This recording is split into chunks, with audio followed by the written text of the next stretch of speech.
Hello everyone, welcome back. आज की इस वीडियो में मैं आप लोगों को इंडियन सिविलाइजेशन एंड कल्चर का सिमरी बताऊंगा। इससे पहले मैं इस चैप्टर का line by line explanation Hindi में बता चुका हूं, जिसे आप चैनल के प्लेलिस्ट एक्सेस कर सकते हैं या फिर ऊपर आई बटन पर क्लिक करके उसे एक्सेस कर सकते हैं। मैं उस वीडियो का लिंक डिस्क्रिप्शन में भी दे दूँगा, जहाँ से आप इस चैप्टर का line by line explanation Hindi में देख सकते हैं। मैंने इस चैप्टर का सिमरी इस तरह से बनाया है कि यह आपको काफ़ी आसानी से याद हो जाएगा और आपको एग्ज़ाम में इतना ही लिखना है, क्योंकि आप लोगों में कुछ लोग कमेंट्स करते हैं कि सर इतना लिखने से क्या फुल मार्क्स आ जाएगा। हाँ, एग्ज़ाम में सिर्फ और सिर्फ मैक्सिमम आपको 120 वर्ड्स का सिमरी लिखना होता है। तो मैंने भी कोशिश किया है कि 120 से 125 वर्ड्स तक का ही सिमरी बनाऊं और इतना लिखने पे आपको फुल मार्क्स मिल जाएगा। एग्ज़ाम में सिमरी आप लोगों को 5 मार्क्स का आता है और ये कभी आपको प्रोज सेक्शन से और कभी पोएट्री सेक्शन से या कभी कभी दोनों से रहता है। 3 ऑप्शंस रहते हैं, उसमें से किसी एक का सिमरी लिखना होता है। एग्ज़ाम में समरी को लिखने के समय ये कुछ पॉइंट्स हैं जिससे आप लोग ध्यान में रखिएगा। टोटल नंबर ऑफ वर्ड्स आप लोगों को 100 से 120 वर्ड्स का सिमरी लिखना है। फर्स्ट पैराग्राफ में introduction of author with chapter name और टाइप ऑफ प्रोज दीजिएगा। एंड जब सिमरी का बॉडी लिखिएगा वो 2-3 शॉर्ट पैराग्राफ लिखिएगा कि जो मेन थीम है प्रोज का और जो प्रोज में बताया गया है, और फिर लास्ट में आप कंक्लूजन लिख सकते हैं कि ऑथर क्या मैसेज देना चाह रहा है और आपको उस प्रोज में क्या पसंद है। इस तरह की चीज़ें आप दे सकते हैं। तो मैं आपको ऐसे ही सिमरी क्रिएट करके दिखाता हूँ। उससे पहले अगर अभी तक आपने मेरे चैनल को सब्सक्राइब नहीं किया है तो इस चैनल को सब्सक्राइब कर लीजिए, ताकि आगे मैं जब भी कोई वीडियो अपलोड करूँगा तो उसका नोटिफिकेशन आपको मिल जाएगा। ये देखिए सिमरी है। एग्जाम में बिल्कुल आपको ऐसे ही लिखना है जैसे मैंने लिखा हुआ है। 4 पैराग्राफ का सिमरी है। मैंने कोशिश किया है कि ये 120 से 125 के वर्ड्स के अंदर हो जाए। तो आइए मैं इसे आपको पढ़ के बताता हूँ, फिर मैं इसका आपको line by line explanation Hindi में बताऊंगा। Indian civilization and culture is a remarkable essay written by our father of the nation Mahatma Gandhi. In this essay he compares Indian civilization with western civilization. He finds Indian civilization is superior to all and it can not be beaten in the world as we follow the path shown by our ancestors.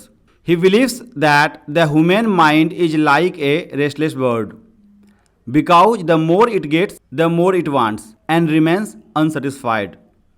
So we should not indulge in our passions. Therefore, our civilization, culture and Swaraj depends upon restricting wants and self-denial instead of multiplying our desires and self-indulgence. In this essay, Gandhi ji refused to imitate Western civilization blindly. Instead, he says that every Indian must follow the high ideals of the Indian civilization. तो ये सिमरी था Indian civilization and culture का। आपको बिल्कुल ऐसे exam में लिखना है। आइए मैं अब आपको इसका line by line explanation Hindi में बताता हूँ। Indian civilization and culture is a remarkable essay written by our father of the nation Mahatma Gandhi. Indian civilization and culture हमारे राष्ट्रपिता महात्मा गांधी द्वारा लिखित एक उल्लेखनीय निबंध है। In this essay he compares Indian civilization with western civilization. He finds Indian civilization is superior to all and it can not be beaten in the world as we follow the path shown by our ancestors.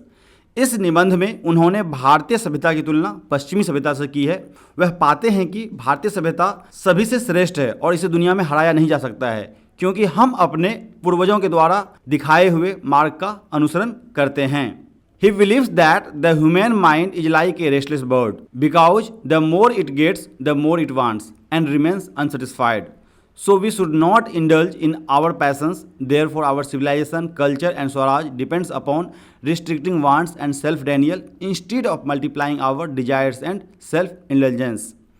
उनका मानना है कि मानव एक बेचैन पक्षी की तरह है, क्योंकि जितना अधिक मिलता है उतना ही वह चाहता है और असंतुष्ट रहता है। इसलिए हमें अपने जुनून में लिप्त नहीं होना चाहिए।